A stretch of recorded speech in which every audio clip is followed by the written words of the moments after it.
Mbak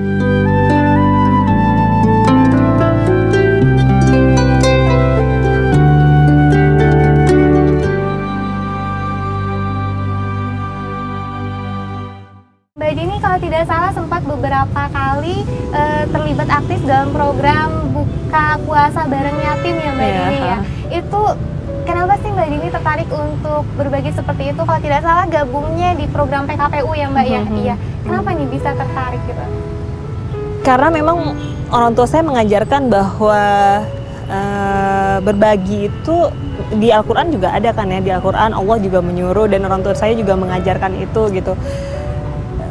Contoh dari kecil sebenarnya, teladan orang tua dari kecil, terus kemudian saya juga membaca di Al-Quran dan merasakan sendiri manfaatnya gitu, bahwa memang berbagi dengan orang lain itu adalah sebuah kewajiban sebenarnya, karena ketika kita mendapatkan kebahagiaan kita itu kan berasal dari Allah Subhanahu Wa Taala gitu ya, dan nggak ada salahnya kalau kita juga berbagi dengan orang-orang yang membutuhkan. Berbagi kebahagiaan kan adalah sebuah kebaikan gitu kan, dimana rezeki yang kita dapatkan sebenarnya bukan hak kita sendiri gitu, tapi juga ada hak orang lain yang membutuhkan. Jadi kalau saya pribadi ketika saya berbagi dengan orang lain yang membutuhkan gitu, itu ada sesuatu perasaan bahagia, tenang, tentram, jadi kayak candu gitu loh ketika memberikan dan melihat orang berterima kasih.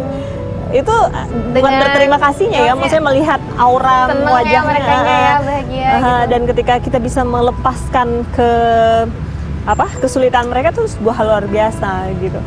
Saya ingat banget ya, sebuah contoh dari orang tua saya ketika papa saya sakit jantung di rumah sakit. Kemudian mama saya, kebetulan kita tidak punya duit pada saat itu gitu ya, terus mau beli obat, menebus obat, dan kita butuh banyak duit. Kita punya simpanan sedikit dan tidak bisa menebus semuanya. Saya menemani mama saya waktu itu di apotik, dan di sebelah kita ada orang juga yang katakanlah tidak mampu juga, sedang menebus obat juga buat keluarganya yang sakit. Dan mamaku memberikan sebagian duit yang kita punya yang tidak sebanyak itu kepada orang itu, dan saya bertanya gitu, nah kita kan nggak punya duit, maksudnya kita kan butuh gitu loh, belum tertebus juga ya. Kenapa? Maksudnya di kepalaku itu nggak logis gitu kan, ketika kita membutuhkan kenapa kita harus memberikan kepada yang lain. Kata mamaku begini, ketika kita bisa meringankan beban orang lain dan membantu orang lain, Allah juga akan membantu kita dalam bagaimanapun caranya. Pintu rezeki Tuhan itu datang, dan itu kemanapun saya pergi itu teringat. Jadi ketika saya lagi sedang punya rezeki walaupun nggak banyak, itu selalu spontan gitu. Kenal PKPU sendiri sudah lama Mbak? Sejak tahun berapa ya? Udah lumayan lama ya, sejak jadi di kantor aku itu ada semacam gerai.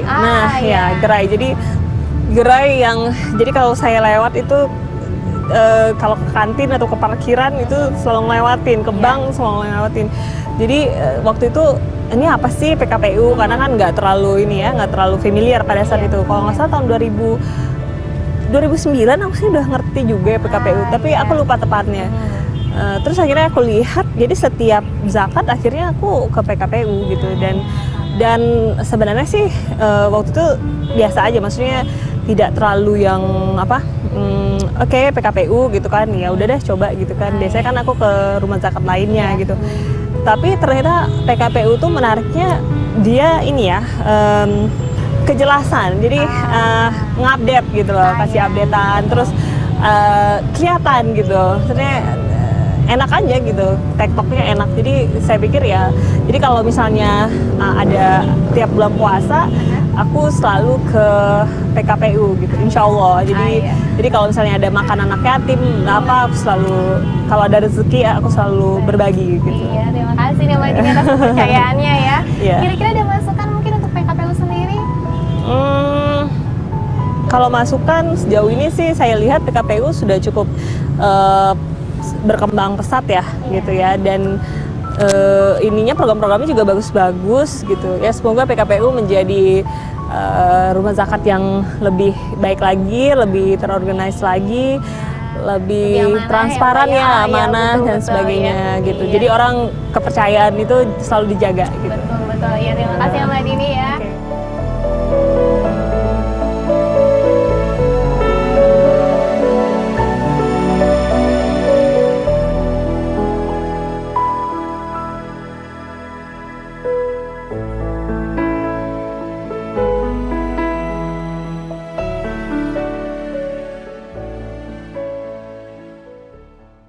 Dan menggugah nurani untuk menebar kepedulian.